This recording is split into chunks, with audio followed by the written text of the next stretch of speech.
Good evening, everybody. Welcome to Midweek in the City. We continue tonight with some political discussion. And joining us, of course, as always, is Associate Minister for Single Adults, Megan Langen.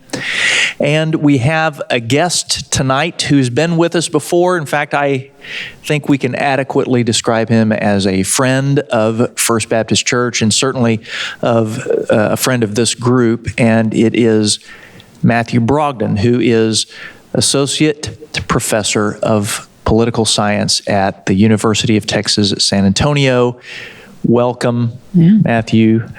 Thank you, Brian. I appreciate that. I'm delighted to be back. Very glad you're here. You know, 2020, the year passed, and with much sigh of relief, was tumultuous to say the least. And aren't you glad that 2021 looks so much different? Or we hope that we can always hope. Hope springs eternal. The year is young. Yeah, the year is young. That's true. That's what we have going for it. And to help us this evening to wade through some of that tumult and to think through some of that, we've asked Matthew to be here as a shining light of political thought. Do you like that? Shining light of political thought? I appreciate that. Yeah. I think I'm going to start referring to you as the shining light of political thought. Find a way to put that in my annual evaluation. I've been called a shining light. Absolutely. So thank you all for tuning in, for joining us here. I think this will be an interesting and a fruitful discussion with Dr. Brogden, and I'm hoping that many of you, if not all of you, can stay on for a conversation afterwards on Zoom in which you can hash out some more of your questions. Now, as I'm saying that, I realize that I have not asked Matthew if he's going to be available for that Zoom call, but we'll see. We'll talk about that later.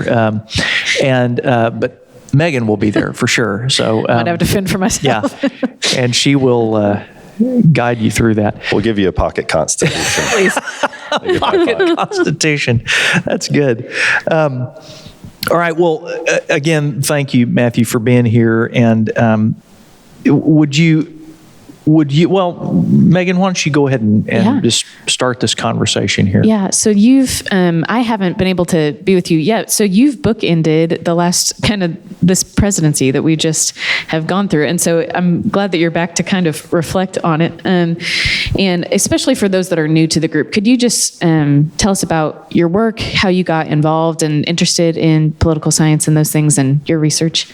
Certainly. And I'll keep it brief. I wound up in political science by way of a degree in building and construction. Okay, I never knew that. You didn't? I never knew that. I'm gonna. No, I started college in a small community college in the Florida Panhandle because it was the closest conceivable thing to home. And I'd always had a lot of interest in problems of politics, in big ideas. I'd always been an avid reader. And so when I decided that running a construction business was not the thing for me, I did love my American government class. And I had been reading some books, things like the sorts of things that people get interested in these things read, things like biographies and I guess public intellectuals who are writing about these sorts of things. And so I got interested in these courses. I got a little bit interested in questions of political theory and constitutional law, and wound up at the State University down the road a ways, getting a bachelor's degree in political science, and then hung around after that and got a master's degree, and then just sort of accidentally found my way into a PhD program in political science. But through all of that, I think I had a professor whenever I started my undergraduate degree I had shown up at the state university and sat down. I was meeting with the department chair in the political science department there, and I remember him asking me why I wanted to study political science. And he had asked me a little bit about myself and so forth. And I remember telling him, I said, well, as a Christian believer, it just seems to me that looking out for the health of the political community and looking out for the enjoyment of the fruits of political stability and peace and so forth is part of love of neighbor. And I think this was probably an answer he wasn't accustomed to getting from his political science majors, but he and I had a great relationship in the ensuing years. But I think that's always somehow been at the heart of things. I mean, both an intellectual curiosity that just leads me to love these sorts of questions and have an innate interest in them, but at the same time, sort of working through how can that be utilized to serve one's neighbor, to live out the love of one's neighbor. So I think that's sort of been an animating thing, though I have sometimes joked that I wound up in a political scientist because of J.R.R. Tolkien, because there was this weird winding road from reading fiction to then reading people associated with Tolkien and reading people like C.S. Lewis and then reading other people and sort of this weird winding way to winding up reading political philosophy before it was all over in the search for answers. But that's that. And today I spend most of my time teaching constitutional law and questions dealing with courses dealing with political theory and occasionally the more practical aspects of politics. Yeah. And here you, after all of that, and now you're helping us. You're in the building business still, I think. Helping us build a better political future, maybe. But here you have arrived after all that at the last several weeks. Can you can you help us get some perspective on what we have seen in these last weeks, and how would you describe the state of our country at this moment? It's hard to have much in the way of perspective when you're a week out. That's true. From the transition of power and such a volatile transition of power, really uncharacteristic one. But I think that a large part of the country is really hungry for some normalcy, and we'll have to see how the Biden administration navigates that. Yeah. We'll have to see how a Senate that's split 50-50 navigates that. Right. Yeah. Perhaps that's something of a mixed blessing in the sense that while some of us are impatient for certain kinds of changes and alterations and reforms, I think that the country is also, our civil society is hungry for some rest. Some boring news conferences. Something boring. We'd like make politics boring again. I want to make politics boring again. Although, it's funny because whenever you teach things like American government and constitutional law, you want people to be enthusiastic and engaged. We always talk about that. We want people to be invested in politics. We want them to be engaged. We want them to know that these things are important and that they are, eminently related to their self-interest and the prosperity and safety and flourishing of their communities and all those sorts of things. But you never can press that point home as effectively as when things are going wrong. So there's always this mixed blessing that the time at which people take politics most seriously is usually when something's going off the rails. And cynically speaking, it's good for fundraising too, for people to say, if you don't do this, we're really going to continue to fly off. Sure, convincing people to spend their money on politics. Right, exactly. At least people without a lot of disposable income, convincing them to spend it on politics is a difficult thing to do. And certainly I think you probably have better prospects of that when people feel imperiled. Yeah, that's true. People invest resources in what they think. Yeah. It's interesting. You're talking about making politics boring again. I have talked quite a few times with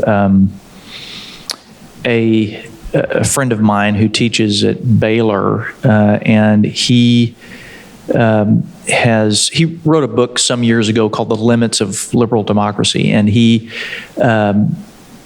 talks about how we tend to nationalize everything, and often there's a tendency to load the political machine with all of our hopes and dreams rather than working that out face to face on the more local level and across the table from one another.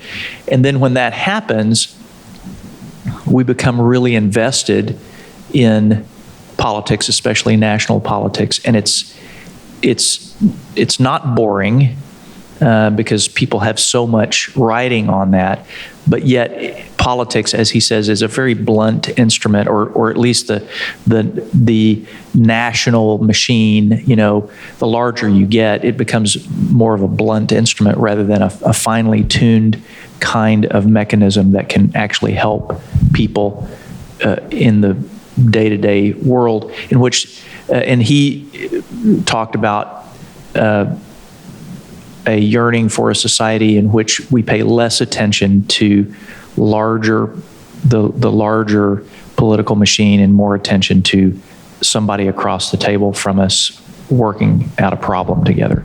I think that's a good point. I mean, that raises two things. I think the language about blunt instrument highlights the fact that the bigger the problems you deal with and the longer the time horizon you're looking at, the less prescience and ability to foresee the way that your political solutions and policies and so forth are actually going to work out in the long run. Yeah. So that in fact, working out sort of grand policy is almost never a matter of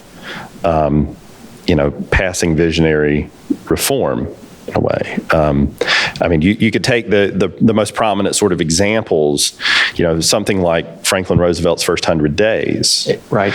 And think, here you have a situation where someone's got unified government, a lot of political support, a popular mandate, sorts of things we like to talk about, right, and that we always want our own side to have. And in a way, Roosevelt delivered. First 100 days produced a prolific set of legislative accomplishments. But I think one of the most important things to recognize about that experience was the most enduring pieces of legislation from the New Deal were not passed in that first 100 days.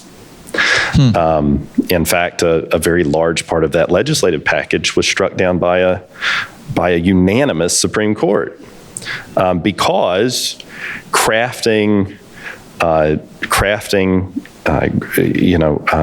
magnificent pieces of legislation that seek to rearrange the economy and the political order and so forth is not the sort of thing you can do in 3 months. In fact, the policies that have endured and have borne the most fruit from that experience were the policies that came in response to the impediments that the Roosevelt administration encountered. Okay. They encountered a unanimous Supreme Court. Even progressives were skeptical about some of the really imprudent and disruptive means by which the administration was trying to accomplish some of this. In particular, moving that quickly meant concentrating power in relatively unaccountable executive institutions. And I think judges had some very prudent concerns about the threat that posed to the constitutional order. But that highlights this fact that long-term policy that deals with complex problems is often a fairly gradual working out of the details, hashing out the issues. It's a matter of adjustment more often than not. Sometimes that starts with some sort of punctuated, grand reform. But the actual nuts and bolts of carrying through the policy is a matter of what Alexander Hamilton liked to use the phrase steady administration. It's a matter of staying the course over a period of years and adjusting the policy to meet the emerging needs. And that's just a recognition of the fact that the legislator never has the kind of omniscience that's necessary to see the nature of the long-term problem, or to craft a solution that is so perfect that it's going to succeed without adjustment. Sure. So in that sense, I think what you're saying that, this feels, actually what this winds up feeling like, the criticism of this is it winds up in a fairly elitist position. Right. Which is that, we should all be concerned more with the problems that are closer to us, the things that involve our neighbors, the things that touch us most immediately. And there ought to be a fairly competent, steady, institutional arrangement in government that handles those long-term problems and manages. We could almost say it manages the common good. And that's in some ways that's necessary if you want long-term, stable, competent policy and competent government.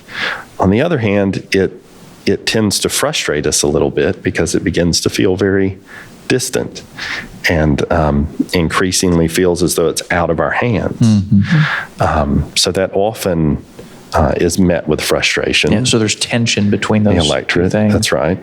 And of course, that description of the process is not one that is amenable to, certainly not amenable to rapid change or reform. And in fact, it's boring. I mean, punctuation is exciting. Deliberation is very boring. Well, that's right. Yeah, I think so. And in a way, anytime you're sort of preaching the gospel of respect our institutions, respect our processes, sort of let the government do its job, is an argument for a kind of political professionalism. Yeah, true. That it means that you're erecting a set of institutions that are going to manage many of your problems. And there are certain areas where we do, in fact, accept that. I think much of the foreign policy establishment is very much that way, but of necessity because we deal with other countries. And if your foreign policy is volatile and changes with the midterm elections, then you're going to have a hard time navigating that environment. Yeah. So there are areas where I think we recognize that. Yeah. But there are others where we chafe much more at it too. So perhaps that gets at the problem you point out. But yeah. Well, I think it's important too to talk about the other end of this, that one of the corrosive things about centralizing all of our problems, sort of loading all of our hopes to a national political process, is that we live in a big, diverse country. The country was pretty large when the Constitution was crafted. Comparatively, I mean, it occupied the eastern seaboard and encompassed however many millions of folks. Sure. And it's much, much larger than that now, and much, much more diverse than that now.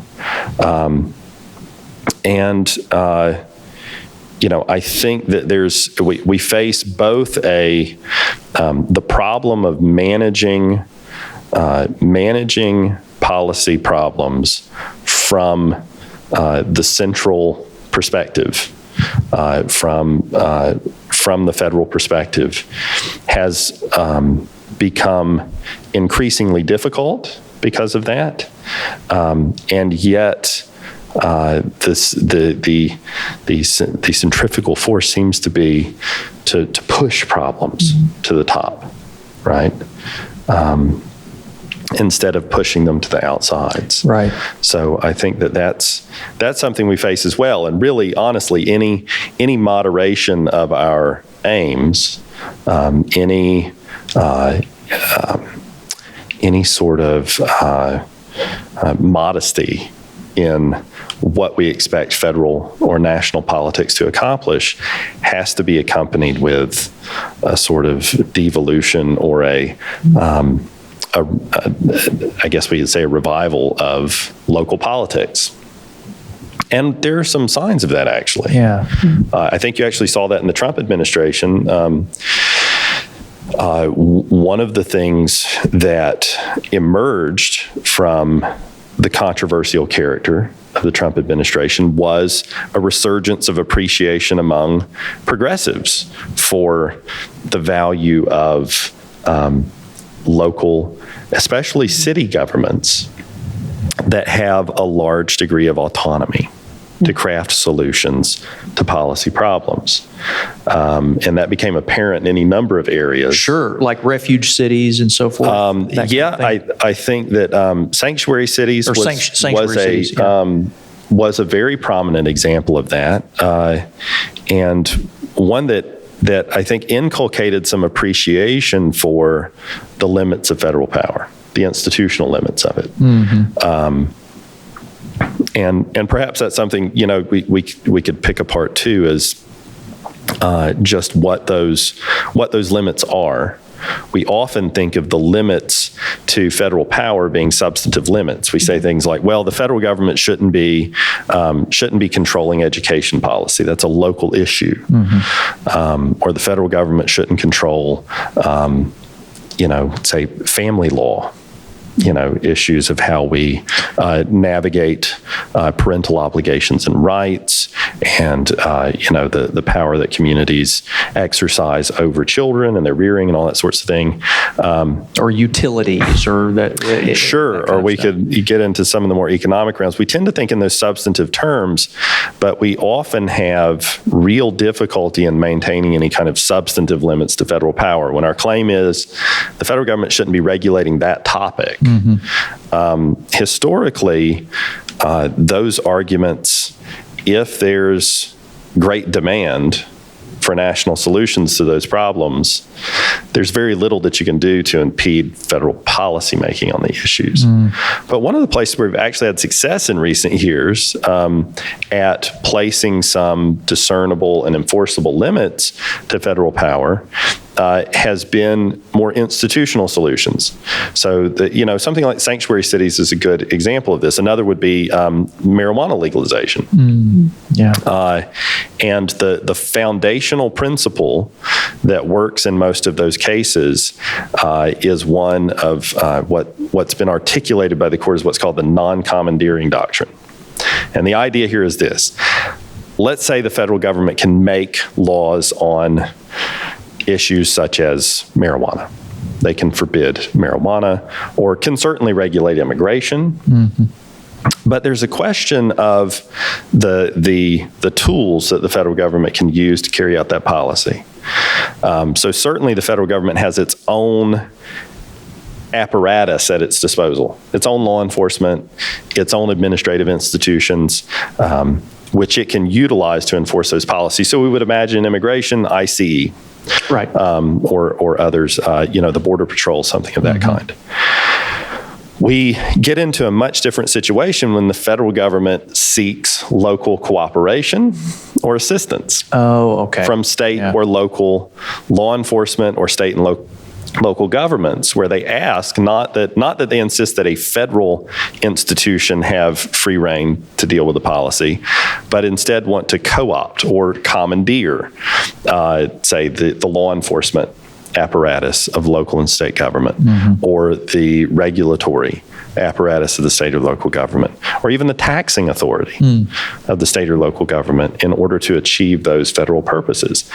And this is a place where the court, with a pretty big majority over the last couple of decades, has sort of put its foot down and said, no, we may have difficulty finding the substantive limit to what the federal government can regulate, but we do know that whatever the federal government regulates, it has to do through its own instrumentalities. It can't reach out and commandeer and co-opt the police force of a local community and insist that that police force assist federal authorities in carrying out, for example, the immigration laws or federal drug laws. Right? They can certainly ask for that assistance. Yeah. But to the extent that local and state governments render it, it's voluntary. Okay. Voluntary This is cooperation. absolutely fascinating. And so and this will get into some of our conversation later on, but the reach of federal government over against, the existence of smaller governmental entities is this continuing question here. And we'll talk about this a little bit later with some questions about libertarian perspectives. But I think that would be great to come back to it. But and we will. There was, and I think Megan, you had a question about the rift in the country and mending to the extent that does exist. So. Yeah, it seems. I mean, obviously, it's been a tumultuous 4 years, regardless of what side of the aisle you're on. But even kind of as we're exiting that season, it still feels like.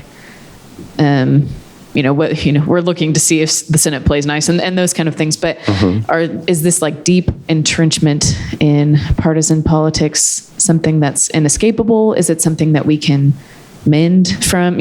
What does it look like to mend? Whether or not we agree or disagree with the former administration's actions, what does it look like to mend as a country moving forward? I think that the means of mending the rift in some sense is not a satisfying one, because in the face of in a pluralistic society, a society with the degree of diverse outlooks and interests that we have, making people feel more secure and more a part of that community, or at least maybe I should put it in the negative, not alienating people from that community or keeping them in the same community, largely means moderating your ambitions. It means living with the fact that you're going to have to accomplish less. It means finding the common ground you can live with, not the common ground you want. And that's unsatisfying from everyone's perspective. Right. Yeah, that sound you hear is the air going out of a lot of balloons. That's right. Of people's hopes and aspirations politically.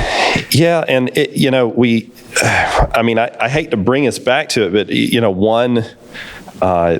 the fact is human beings want to pursue the common good through their communities. Human beings are in fact, I don't think, entirely satisfied with material comfort. I mean, one answer to politics is ensure that everyone is safe and ensure that they enjoy material comfort. They're free from risk. Is that you free people from risk and pain. And as long as you alleviate risk and pain, people will be content. But human beings are more complex than that. And human flourishing, living a good human life, however we want to define that, for practically everyone means more than simply being free from risk and pain. So if our measure of good policy is simply we've accomplished a good society if our citizens are safe and they're comfortable, people aren't satisfied. People ask for more than that from their shared existence. They want the satisfaction of, they want to achieve other goods. Goods that we usually would think of as moral goods or objectives, or morally laden ones, right?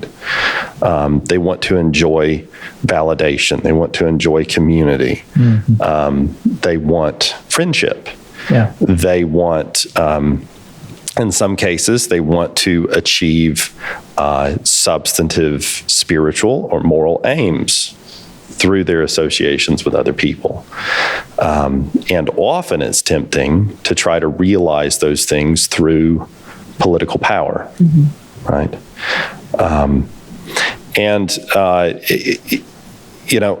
One answer to the problem, and it may seem simplistic, is to push those kinds of associations to a more local level. In a way, to degrade national policy, which is morally unsatisfying in a way, but to say, utilize national policy to focus on things that everyone can agree are goods, or that at least a very broad consensus can identify as shared common goods. But there are going to be other goods that people want from politics. Those goods are probably most effectively sought closer to home. Now, we talked a little bit, and I'm sure some of this come up later, but the libertarian response to that would be, well, actually, or not just libertarian, but the liberal response. We're a liberal political order. Right. And what's central to a liberal political order is that those higher human goods, I guess what we say non-bodily goods, are best and most effectively sought through voluntary association. I'm not going to say private. I actually am not going to use the word private here, although there is a robust private sphere. There are things we do in private. But actually, liberalism means that we achieve many of those goods in public, but not through coercive political power. Okay. So it draws a line between what we could call the political, or we could just reduce to government. It's that activity that is enforced through coercion, right? Yeah. But voluntary associations would mean what? That's right. Well, it would mean what we often refer to as something like civic life. Okay. Right. So really, in a healthy liberal order, you don't actually have a private sphere and a public sphere. You actually do have private things that happen behind closed doors that are personally private, confined to the family and the household and that sort of thing, and are truly private. Right. And then you have governmental or political associations. And then somewhere in between, you have this really large and this really large and active civic space where people associate voluntarily in the pursuit of goods, but they do it in public, right? So in a liberal political order, that civic space is really very large. For example, in a communist totalitarian regime, that civic space doesn't exist. There is the radically private, which is relatively small, somewhere like North Korea, and then there is the public and political. In which case it would be in your head, maybe. Right. So that politics basically consumes that whole civic space. Yeah. Okay. All association between human beings becomes political. Okay. So that there's no voluntary association apart from the coercive power of the state. And I think liberalism succeeds most whenever it maximizes the size of that civic sphere. But of course, that civic space also has to be regulated, because in order for it to be characterized by voluntary association, it means that government does have to handle a whole bunch of things for us coercively. For example, it has to enforce the agreements that we make in that civic space. Oh, okay. Yeah. Whether in businesses or other kinds of associations. So that our voluntary associations are actually backed up with coercive power. If nothing else, access to at the federal level? And at the federal level to some extent. I mean, because I would say some courts are not, for instance, you have different levels of the justice system, and the court system. I think that in the constitutional system, so if we looked at the Constitution of 1787 plus the Bill of Rights, so I guess the Constitution of 1791, but if you look at the Constitution plus the Bill of Rights, what we find is a system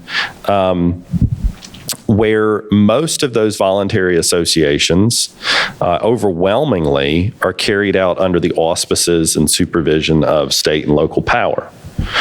What altered that arrangement to some extent, now there are limits to that. The Constitution already intruded. It took things, if you went into the Constitution and looked at Article 1, Section 10, which is a list of prohibitions on state power, already it interjected itself and specified a number of things that states could not do.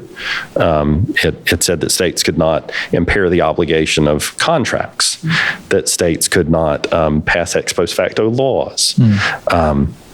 So it it imposed some limitations on that, but most of those private associations were carried out in that way. I would say one of the biggest changes in our constitutional order is that civic space has come to be governed more and more by the federal Constitution, mainly through the 14th Amendment.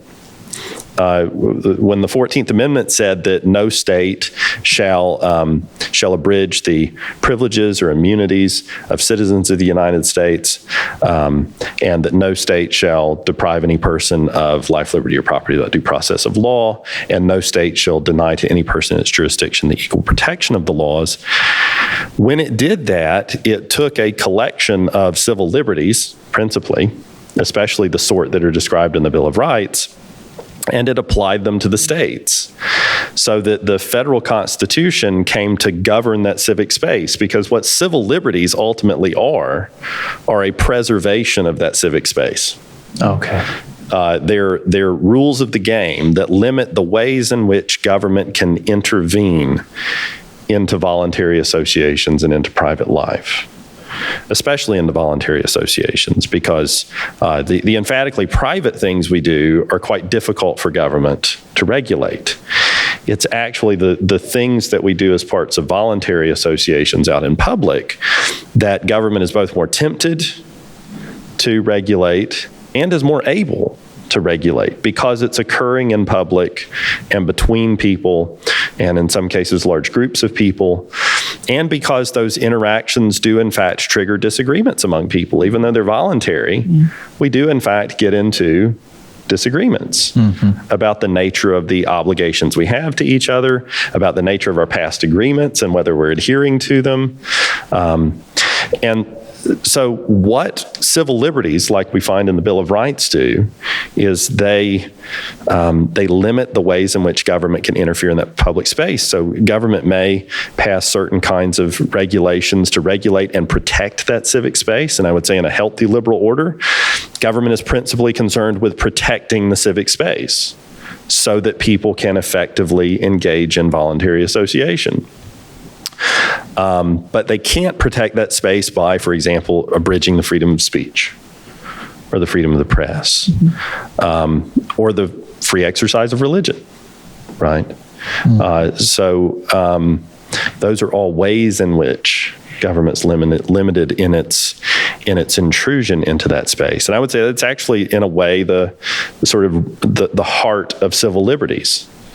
And is this the way that the Constitution defines public or American political morality? I mean, is that what? We read this article that you wrote, and it seems to champion this idea of the Constitution being something that articulates what American political morality means. Yeah. Well, I think when we talk about, so maybe we could, when we use the term political morality, what we mean is what we expect out of the exercise of political power. So that political morality can have two aspects. It can have a substantive aspect. It can say, for example, that a good polity is going to secure certain goods. So, for example, a substantive aspect of this is a good polity should protect you from direct harm by other persons. And, right? Okay, then this gets into the question of literally justice or injustices that Sure. occur and the government responding to I that. think literally anyone from any philosophical perspective would say the minimum obligation of government, right, one that we can all agree on, is that it should protect you from being killed by your neighbors. Okay. Right. Or otherwise directly physically harmed. Sure. So that's an example of a substantive political morality. It's an obligation we lay on government. A government that fails to do these things substantively is a bad government. It's not a just government. Right. But that's just one component of political morality, and we could expand that. I mean, you could find...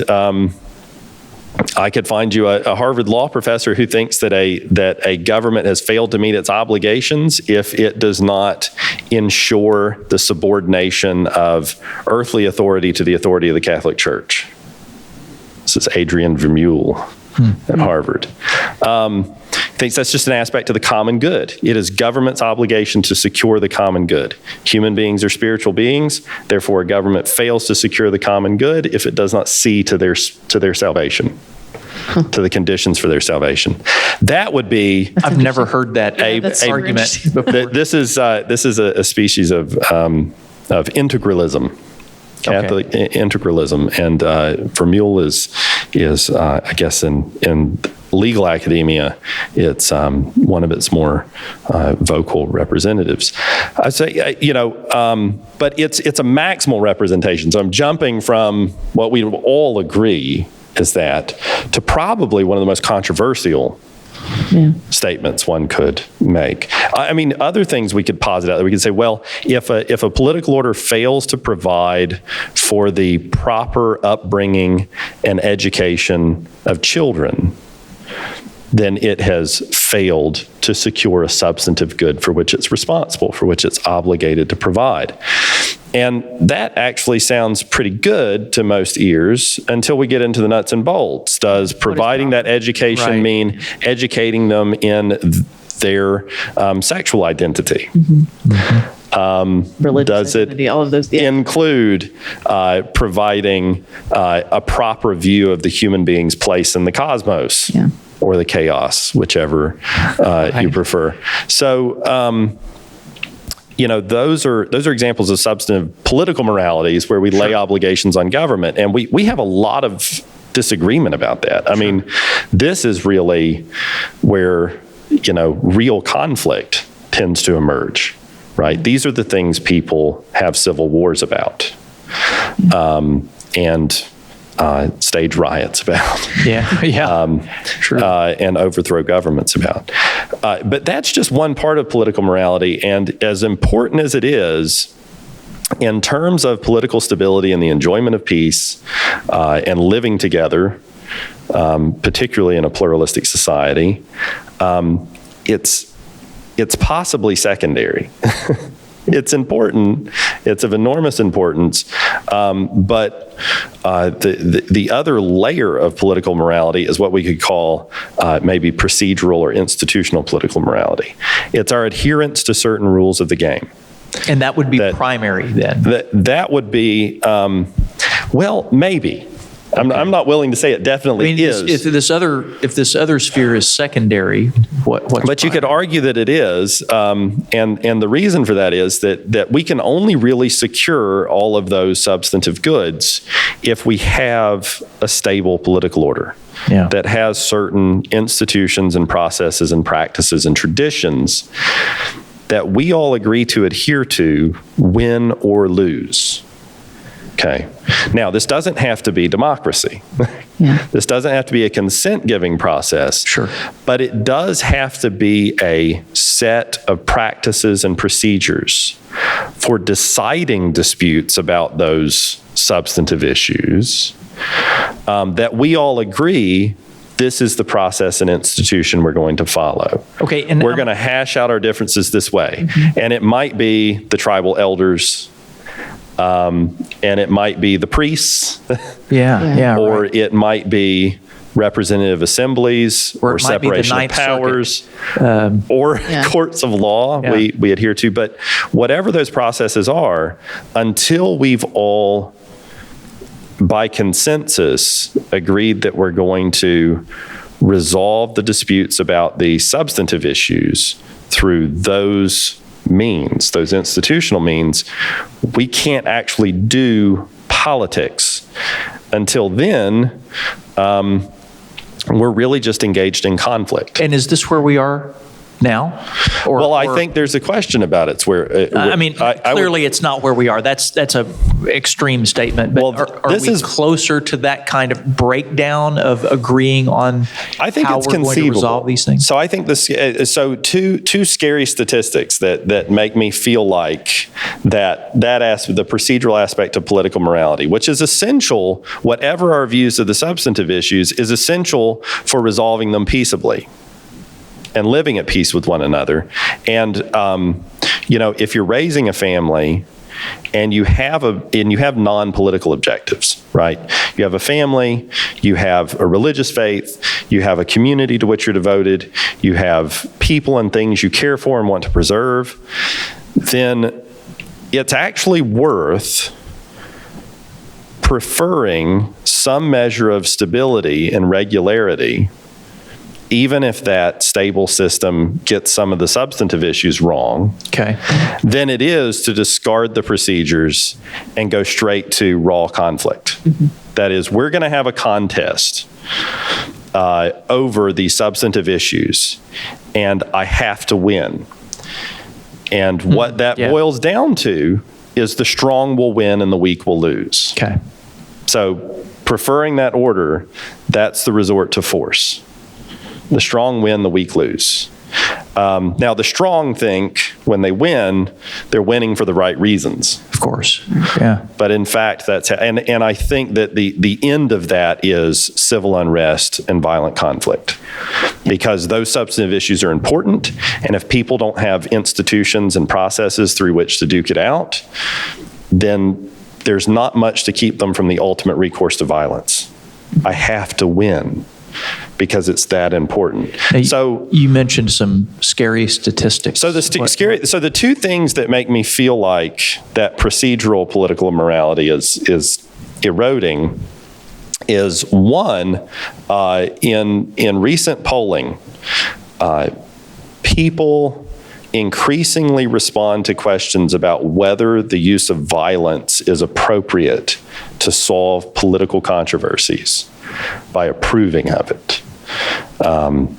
So that used to be fairly rare, but in advance of the 2020 election, some of the national polls, I think the Congressional Election Studies and some others, asked the question, in the case that your side loses the election, would the use of violence be an appropriate response? Okay, This straightforward. ahead of the 2020 election. Right. This is, back in the fall, before the election. Okay. And a significant percentage of both Democrats and Republicans said yes. So that means that there's a growing approval of the use of violence by your own side to respond to political defeats. In other words, people are not content with losing in the process, in the political process. And that means... and what you mean by that is not content with abiding by... That's right, abiding by the outcome. That say this is the outcome. Abiding by the arbiters of... Think of it like a lawsuit. System. You and your neighbor have a dispute over your property line. Yeah. You wind up in a court of law to resolve that dispute. Usually, in a political order where people are inclined to obey laws and submit to laws, you may not like the ultimate. Somebody's not going to like the outcome of that dispute. Of course. Someone is going to lose this lawsuit. And they may appeal, but once they've exhausted all the process, presumably they're going to go home and adhere to the outcome. Mob violence is like saying, we're going to go to court and we're going to have the lawsuit. But if I lose, I might kill you over it. Yeah. Okay. Which makes the lawsuit irrelevant. Right. If the resort is to force, then the process is no longer that procedural political morality that we all abide by. Somebody might say, well, it's worth fighting for because this was a corrupt decision. Yeah. Well, and whenever I say significant numbers, that statistic I cited, I mean, there are some qualifications to that, which is people who say this are almost universally are strong partisans, one side or the other. They tend to describe their political opponents as evil. Personally, not just that they're wrong, right? But they're of or hold evil views, bad moral character or whatever. No, I think it's stronger than that. They're willing to describe their political opponents as evil. Okay. Not, for example, we might say, man, I hate that. That person thinks some things are very wrong. Your views are wicked, right? We might describe someone's but the person views as wickedness and say that's wrong. That's an evil view. But no, these folks tend to describe personally the persons on the other side of the aisle as evil. Literally to demonize the political opposition, to make them into devils, not just people in error. Right. People with whom I disagree and who are in error, but to demonize them. The other attribute was people who were inclined to aggression. So people who tended to exhibit psychological. So with those parameters, if you mix those things, strong partisanship and an aggressive personality, you get people who like mob violence by their own side. Okay. And it's bipartisan in that sense. Now, these aren't huge numbers of people, but I mean, consider what percentage of a crowd has to resort to violence before the crowd becomes a mob. Yeah. And it doesn't have to be a big group, I don't think. I mean, I think a handful of people can turn a rally into a lynch mob. Yeah. Frankly. That's a very disconcerting. It is disconcerting. And the one the other piece of data that makes me worry about this is the decline in trust in the Constitution. Now, understand this. We ask questions all the time about trust in government. We ask people, do you trust the U.S. Congress to do right by the country, to govern the country well? Do you trust the president? Do you trust the courts? Right. And traditionally, the courts, especially the Supreme Court, enjoys very high levels of public trust, more so than the president and Congress, far more so in recent decades. But outstripping them all has always been a massive consensus, absolutely tremendous, overwhelming majority of the American public that says they trust the Constitution, as they trust that the Constitution is a good Constitution in essence. And that number in the last 5 or 6 years has started to decline. So that there's still a substantial majority, but it's not the 90% that we used to get in public opinion polls. So what do we do? I mean, so what's I guess if that's the trend, is it pumping more money into civics education? I mean, right. I say that kind of tongue in cheek because we were talking about the public good being the federal government having some role in those kinds of things. But what do we do, Matthew? Really? Well, I don't have a simple solution to that. His class. I think take my constitutional law class. Take your classes at UTSA. More courses on the Constitution. Yeah, I mean, I actually there are some practical things I think in some ways you could do. Instead of teaching students American government, teach them American constitutionalism. Make the focus of civic education the constitutional system and its aspects. Make that the centerpiece. I think some of that, I mean, those are very Substantive. practical sorts of things, and they seem small, and they are small. But I there are other elements to this. In a way, it's kind of like other commonly held, I guess, sort of convictions. I'd like to think of it as a conviction, right? Yeah. And I use conviction because I don't think it's just necessarily a feeling. It's both a reasoned judgment and it's a feeling of affection. So, Right.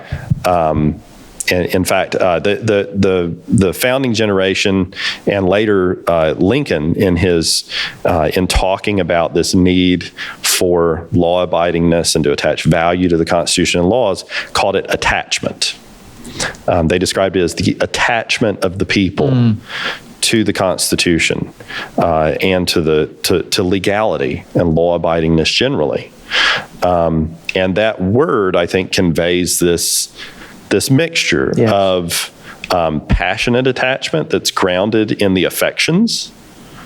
It's grounded in a kind of love of country and love of what you own, but also is grounded in reason. In reason, in a reasoned judgment that this is good for us. I don't like everything about it, but it's good for us. Do you see that we might need influential voices from across the political spectrum? Oh, yeah. To step up? I mean, it has to be that, doesn't it? It can't be just somebody who's influential with a small, or with the right, or somebody who's influential on the left talking about constitutionalism. It's got to be. I think it is, and I think when those utterances come, I think they have to be met with. I think they have to be met with applause, not with cynicism. So the thing that for example, Republicans kind of may sneer a little bit at President Biden's inaugural address. Right. He actually spoke of that. I mean, he used, he even quoted both Reagan and Lincoln, alluding to, I don't think he used the exact phrase, but alluding to the old line about the last best hope of Earth. This attachment, and sort of sneer, you go, well, Republican president says that, and it's nativism, it's American exceptionalism, it's all these sorts of things, but Joe Biden can say it, and you want to score the point. Sure. Oh, look, now Democrats care about the Constitution. Yeah. Because the guy in the White House doesn't, and there's an R behind his name, which, if anything, Mark, and this is one of those things, if anything marks Donald Trump's character, his political character, it's a disregard for established forms and for constitutional forms. Now, he may have, in fact, sort of incidentally wanted to preserve certain constitutional forms. Yeah. But as far as a respect for established institutions, for respect for the Constitution itself and the frame of government it sets up, it seems so obviously disingenuous. It's hard to take seriously.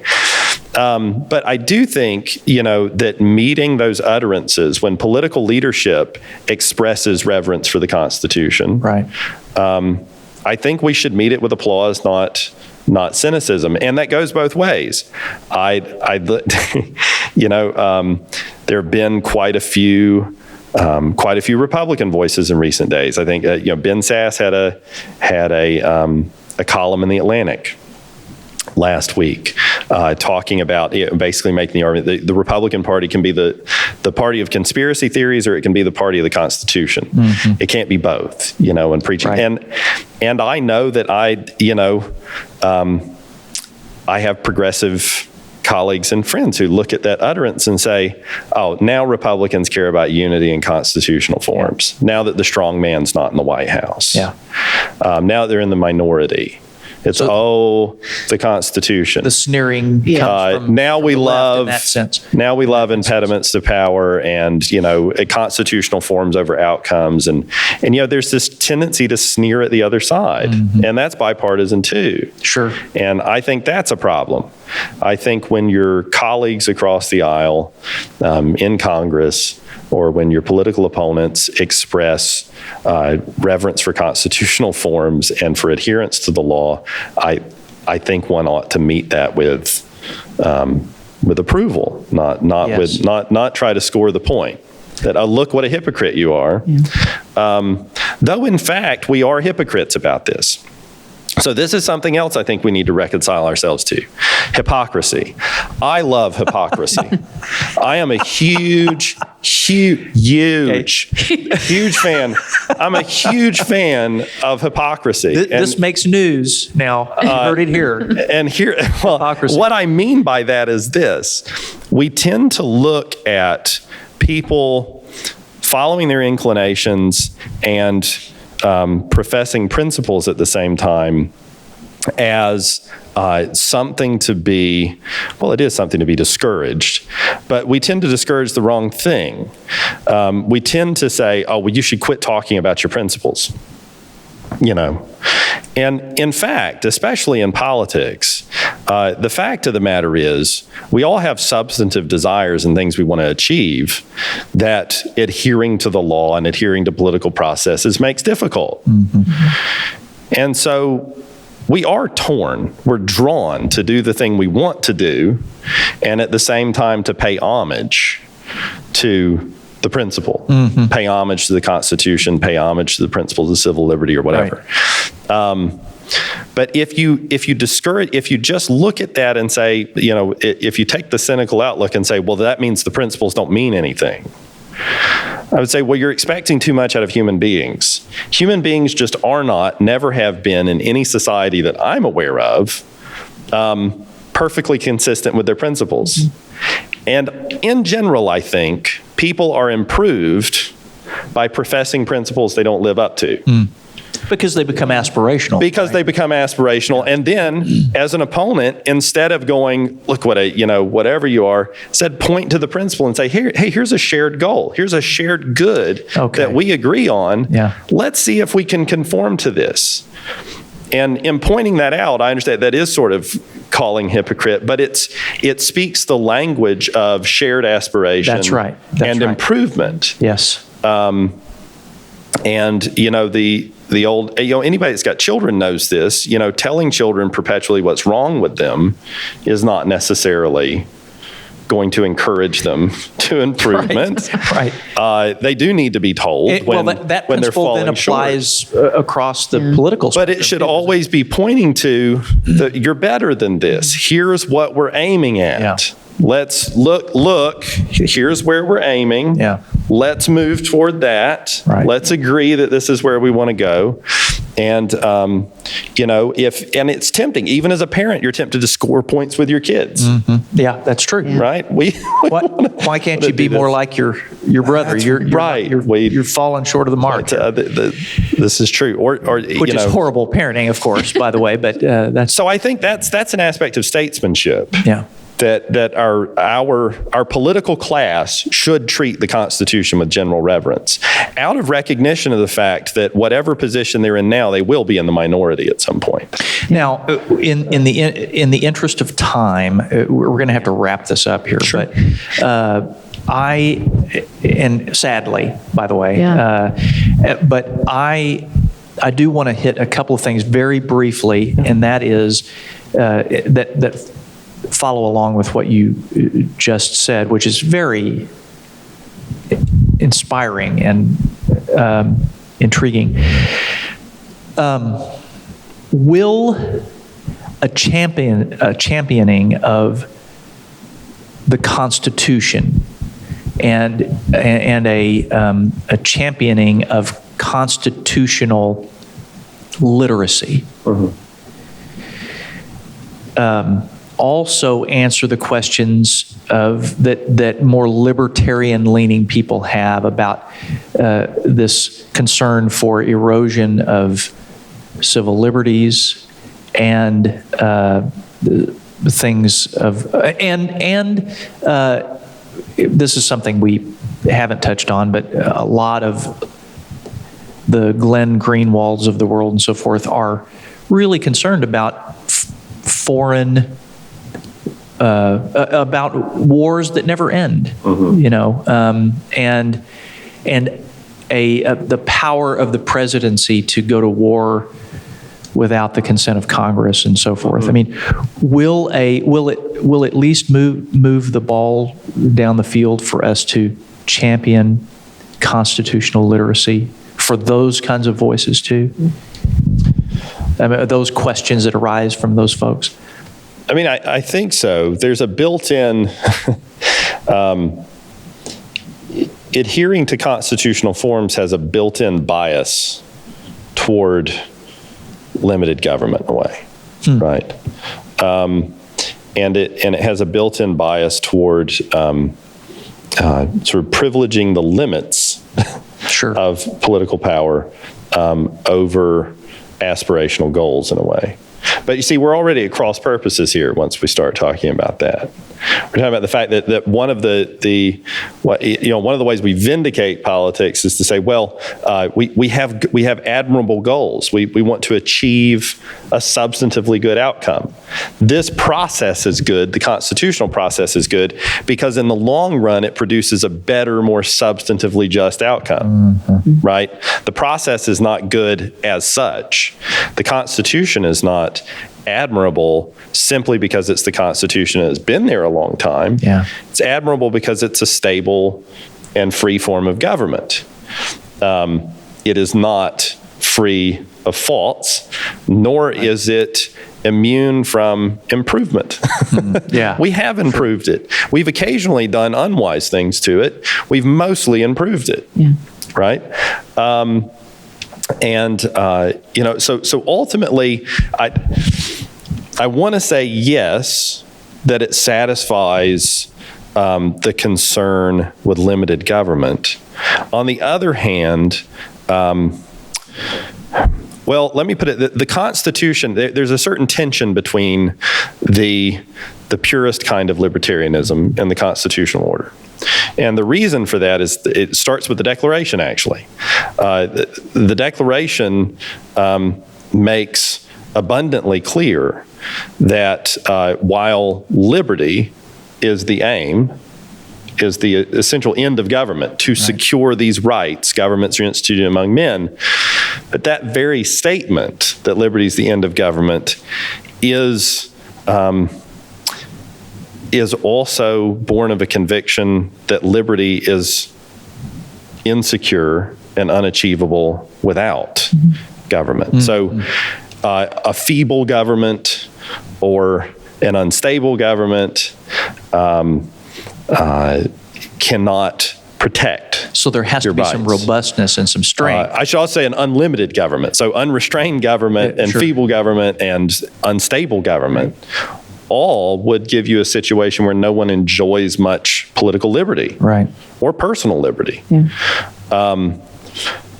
So, the American constitutional tradition, in fact, there are some, there's a certain line of scholarship that talks about, the revolution and the founding of the country as a revolution in favor of government. That it's, some of the folks who advocate this call themselves positive constitutionalists. That is, instead of emphasizing negative liberty, they want to emphasize positive goods that the Constitution secures. So of emphasizing limits on government, they want to emphasize competent government. And there's a certain tension between those. I like them both. It depends on which side of the bed I get out of in the morning. Now, I'm so sorry. We're going to have to move this along. That you keep saying these things that I want to have further discussion about. Gone down like 10 rabbit trails. Exactly, exactly. But lastly, there are also voices that say, well, the talk of constitutionalism really is disingenuous because it just means that people want states' rights, which really is a code word for let racism run rampant and continue. Sure. And what do you say to that? Well, Because that's a very real concern, and well, I think it's, so a vivid illustration here. The National Constitution Center did an exercise this last year where they got some libertarian scholars and public intellectuals together and some conservative scholars, sort of traditionalist conservative scholars and public intellectuals and some liberals, sort of progressives. This sounds intriguing already. And they asked them, this is Jeff Rosen, who's the director of the National Constitution Center, asked each group to rewrite the Constitution. Oh, I heard about Said, this. you guys sit down Did I hear and about this rewrite from the you? Constitution. What do you think the Constitution needs to look like? And there were some interesting things. There were some interesting overlaps and things they think needed to be fixed. For example, tying down the presidency a little bit was one that everybody seemed to have different ways of doing that.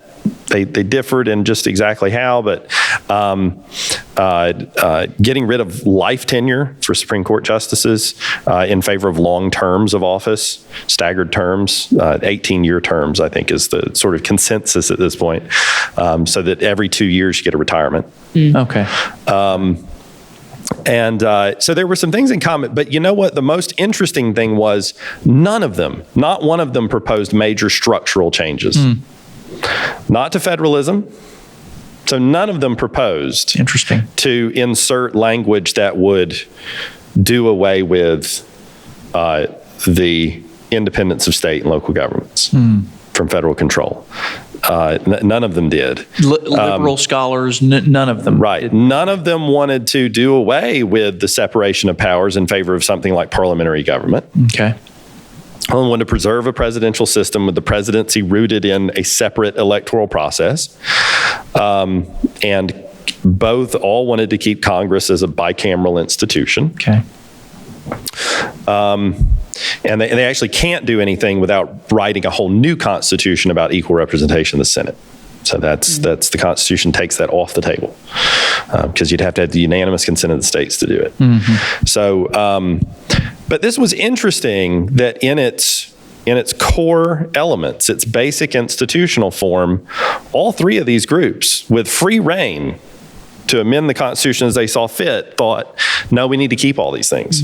Which means that I think at this point, everyone who really reflects on not just what are we fighting about right this minute, but reflects on, the last few decades and the coming decades, understands that preserving federalism is in everyone's best interest. Okay.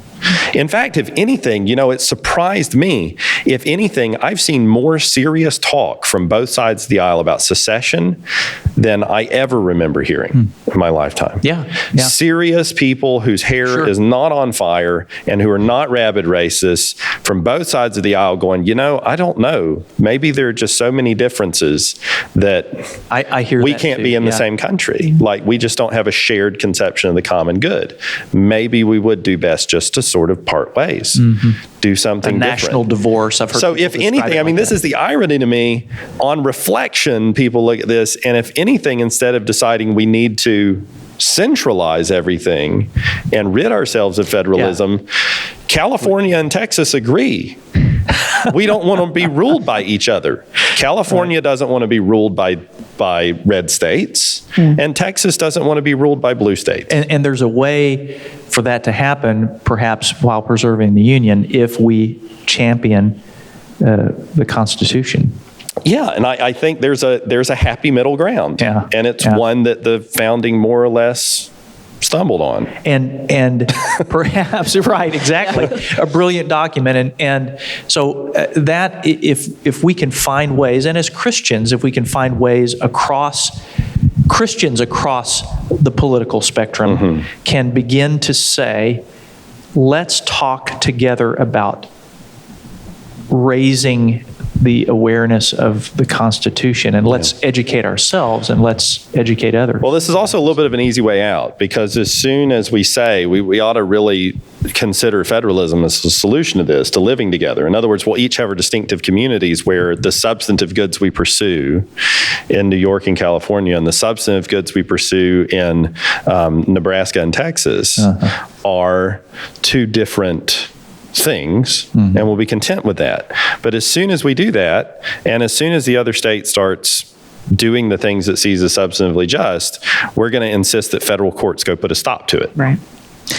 Right? Yeah. Because those pursuits of substantive justice trample on why, because it's a bit like neighboring countries with expats living across the border. Right. Where you look across the border and go, well, I understand it's your country, but we've got some of our own folks over there. Right. And, we don't like to see, That's a great analogy. churches, Yeah. the free exercise rights of churches and religious organizations and businesses disregarded in, California and New York. And the underrepresented populations. Vice versa, Yeah, right? But we're going to have to come to some kind of a peaceable way of letting people live.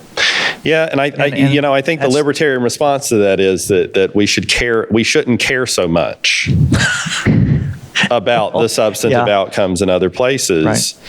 But that sort of cuts against the moral nature of human beings, that we want to give expression to our aspirations and to the goods that we pursue in a comprehensive human life. That's not just about bodily comforts and economics. And we want to pursue those goods in community with other people. Sure. And it, finding a perfect balance is not feasible. Okay, so the quest continues, and we're going to leave it right there. Yeah.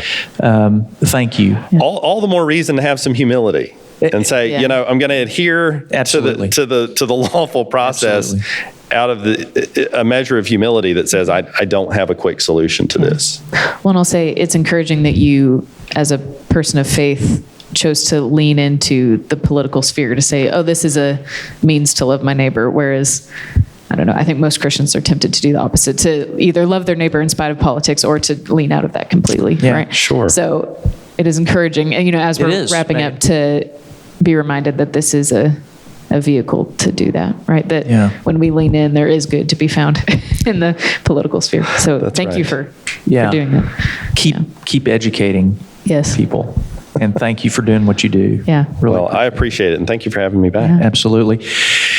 Everybody, the conversation continues. It really does. We haven't come to a definitive answer here tonight, but the conversation does literally continue on Zoom. So click the link and join that conversation. Thanks, everybody. Good night.